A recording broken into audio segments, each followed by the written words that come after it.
You don't need to go to Niagara Falls when you can eat some Brian balls. What's up, Diecast collectors? This is OBB, the Diecast news guy, and today I'm going to bring you guys with yet another NASCAR Authentics wave review. And my God, guys, I'm going to try my best to not make this into a rant review because you guys already know my strong opinions about the 187 scale diecast. But if you guys haven't seen it already, guys, feel free to click on one of my latest videos, which is the 187 rant review. That nearly almost has 2,000 views, which is absolutely insane. I guess you guys really like me complaining and moaning and crapping about NASCAR diecasts that are literally smaller than my freaking pinky. But yeah, guys, I'm here to give my thoughts and opinions on the newest wave that got released for the 187 scale diecast, which should be at your local Walmarts and Targets very soon. Well, actually, the 2-packs are going to be at Walmarts, but those horrendous blind bags, those mystery blind bags, they're going to be back at Targets, but we don't know what cars are going to be in that, but I'm sure we're going to have a good assortment of these cars in the blind bags as well, so probably another exclusive as well, but let's just hope the sticker doesn't get stuck on the exclusive, like that damn Aftershocks car. But anyways, guys, let's go ahead and get things started, guys. This was the newest wave that was released for the 187 scales. That was released on, I believe it fell on the weekend. I was attending the right after the Watkins Glen race, guys, which was the Wednesday of August 7th. And you can get all these cars that I'm mentioning right now only at the Lionel retail store in Cochrane Mills. So I'm sure you guys already know who has them if you see on Instagram. But let's go and get things started, guys. We got ourselves, I believe, we got about like 9 or 10 sets to review. And let's go down and whatever picture I'm going to show up first and whatever is on my phone. So the first one up, we got some Stewart-Haas Racing cars, guys. We got the Eric Almirola Smithfield Ford Mustang.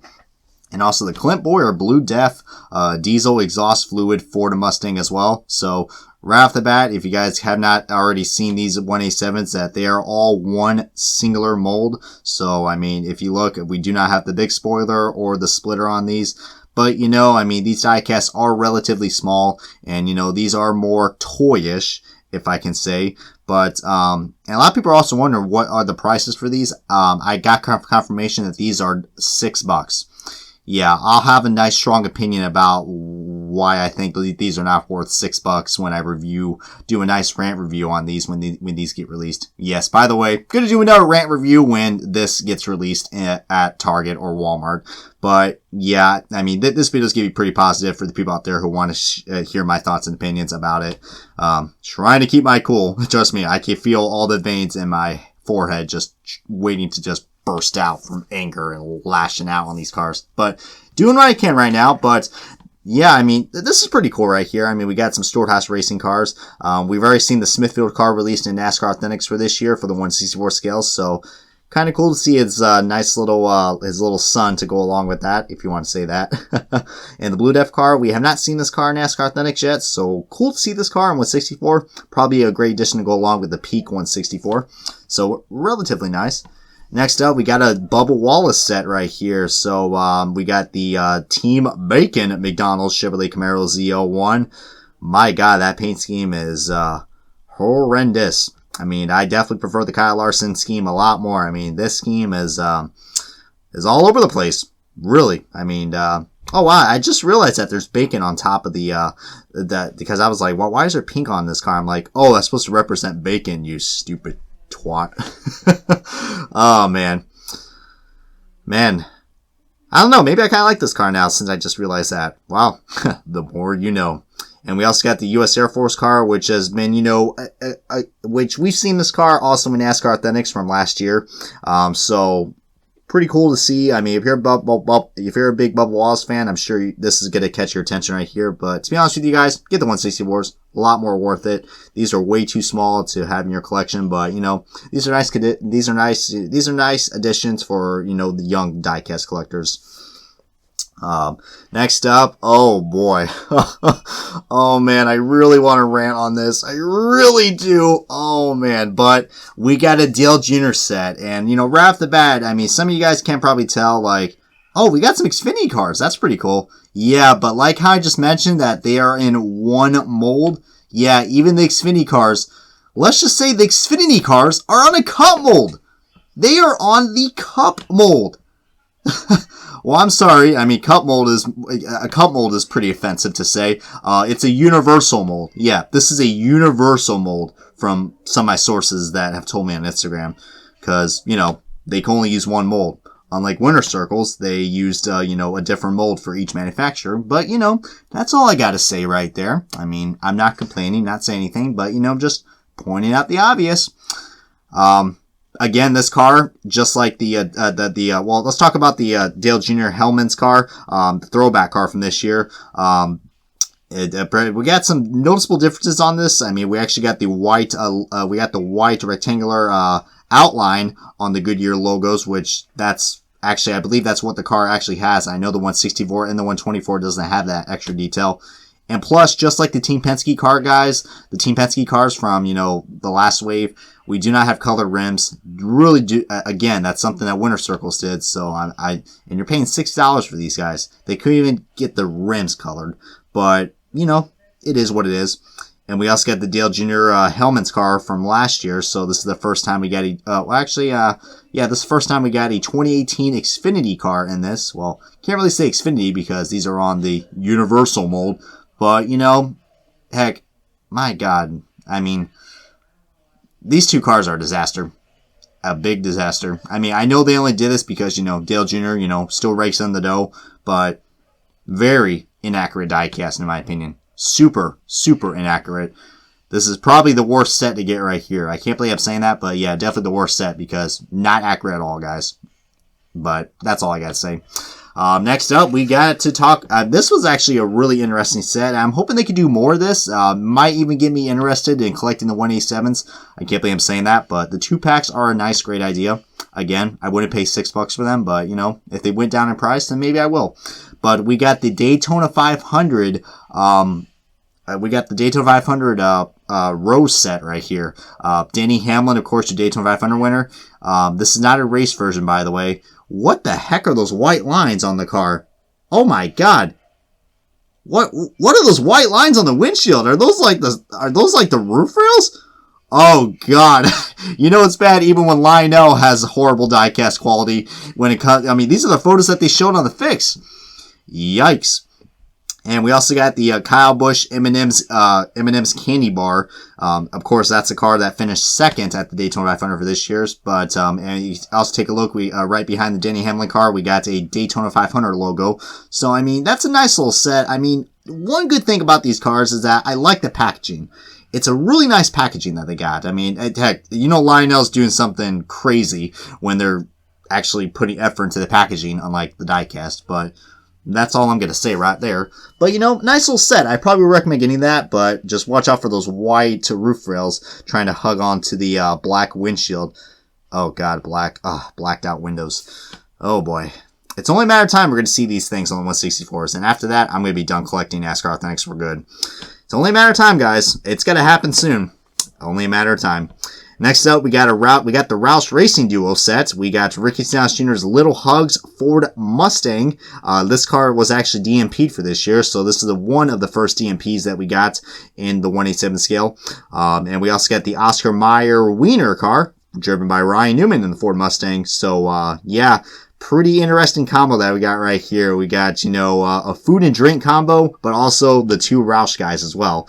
I mean, really interesting. But, guys, I mean, the Little Hug car has been released in the 164 scale before, which was last year, but this year it was canceled in all scales. So, I mean, not really a big loss unless you guys really like the Ford Mustang mold, but as I said before, on all these other cars, they're the exact same mold, so not really much of a big difference since, they're all on that universal mold. But yeah, decent set right here.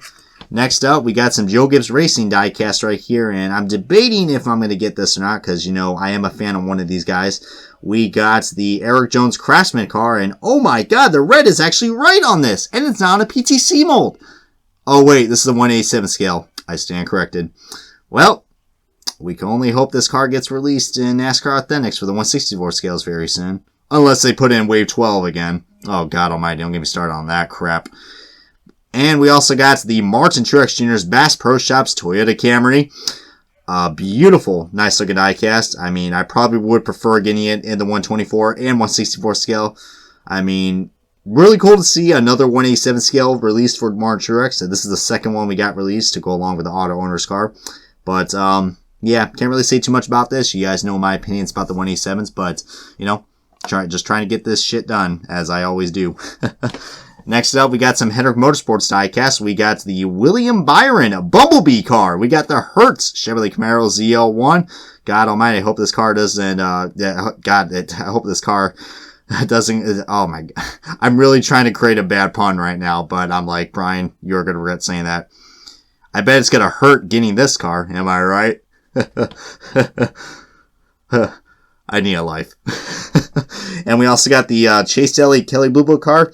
And I'm trying to look at this diecast correctly if this actually has the sparkles on the white, because if you guys remember, the 164 scale has the white specs on the, has the sparkled specs on the white on the 164. So far, it looks like I don't see it, but no Lionel, they're probably going to be in there some way because they can't get the metallic finish right. But you know, I wouldn't be surprised if it's there or not. But, you know, I mean, so far it looks decent for, I mean, the metallic finish, don't get me wrong, do look nice on the 64s. That's probably the only good thing about to say about these 164s. But, you know, another nice set we got going on right here. All right, we got two more to showcase this. We got the Penske set right here. We got Ryan Blaney's Money Lion Ford Mustang. And, you know, this car, really nice looking car. I mean, this is another Ryan Blaney car to go along. I'm really surprised we did not got his Menards car yet. It's either the Littman or the Knopf one. Oh God, wait, that's probably if they're going to make a third wave of these freaking diecast. Oh boy, I'm already giving them ideas. And we got the Joey Logano Auto Trader Ford Mustang. It's just me, or the paint or the decals on this looks really wonky. I don't know, especially the white outlines. Doesn't it look really wonky, or is that just how the paint team is? I don't know, either that or I'm really tripping balls right now. But, yeah, I mean, nice looking set right here. But, you know, the Penske cars are definitely lacking with the colored rims. But, you know, they are very small diecast, so I guess you can give them a pass. But when you go and look at winner circles, and they done it, so, yeah. And the last diecast we talk about, guys, which we actually got a first ever 187 scale exclusive. Because this car, we got a Ganassi set, guys. And right off the bat, you guys can already tell that, well, we got the McDonald's Chevrolet Camaro driven by Kyle Larson. That car is also released in the 124 and the 164 scale. So nice addition right there. That I believe this is the first time we got a Kyle Larson car released in the 187 scale, because I didn't see his Credit One Bank car yet. Either that or I'm losing it, but I'm positive that his car was not in Wave 1. I don't know. I got a feeling it is. I'm making a big oopsie daisy, but I mean, heck, we got a McDonald's car, so that's pretty cool. That'd be a nice addition to go along with the Bubba Wallace car. But we got the Kurt Busch gear wrench car, guys. This is a big surprise right here. And if you notice, this car definitely is lacking the Monster Energy logos. That would be hilarious if they put the Monster Energy logos on the 187 scales. I'd be like, my God. They could have put it on the 164s, but they put it on the 187s. But luckily they didn't. I mean, it doesn't look like they did. I don't see that mysterious green M. But, yeah, but like I've mentioned before, guys, on the diecast news, this car was canceled in every single scale. It's been a horrible year for Kurt Busch diecast. I mean, the only one that's got released so far was his monster car. And of course, they can only make that in 124 scale because it's for adult collectibles. So, seeing his gear wrench car released in the 187 scale does give me some hope that we can actually see some diecasts that were canceled like crazy. It gives me some hope that we can see a paint scheme that we love so much in the diecast form. I know it's in the 187 scale. It's not the best looking diecast to look at, but this paint scheme is in the diecast form now, so I guess it's pretty cool. And probably I would think this car would be the hottest seller because you can't get this gear wrench car anywhere else. So maybe you should pick this up if you're a diehard Kurt Busch fan. Absolutely, because you can't get this gear wrench car anywhere else. So you're kind of, SOL on that one because of this whole MOQ system. But overall, guys, I mean, this second wave of NASCAR Authentics, I must say, there's definitely a lot of good highs and a lot of bad lows. I mean, I think the best set that we got right here is probably the Ganassi set and also the Daytona 500 win set. And probably the worst one, in my opinion, has to be the Dale Jr. set. I mean, don't release Xfinity cars, guys, on a cup mold. Watch. They're going to do this crap with the trucks. And I mean, I highly doubt it's possible, but could you imagine Lionel put a truck paint scheme on a Cup body?